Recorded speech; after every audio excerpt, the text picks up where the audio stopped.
Phone tapping case విచారణలో భాగంగా మహేశ్వరం నియోజకవర్గం బడంగ్పేట మాజీ మేయర్ చిగురింత పారిజాతకు సిట్ నోటీసులు జారీ చేసింది.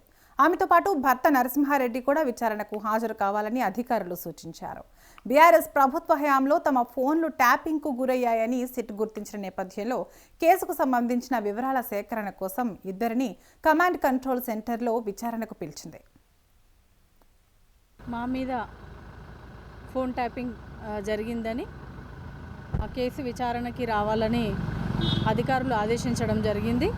నిన్న మధ్యాహ్నము ఫోన్ కాల్ తోటి చెప్పారు, మీ పేరు పైన మీ హస్బెండ్ పేరు పైన ఫోన్ ట్యాపింగ్ జరిగిందని. మరి గతంలో అధికారంలో ఉన్న వాళ్ళు ఈ ఫోన్ ట్యాపింగ్ ద్వారా ఎన్ని కుటుంబాలని రోడ్డుకి ఇడుస్తున్నారో సమాజం మొత్తం చూస్తూ ఉంది. మరి ఈ ఫోన్ ట్యాపింగ్ కేసులో మా పేరు కూడా వచ్చినందుకు ఒక ప్రభుత్వానికి ప్రజలకి అనుసంధానంగా ఉంటూ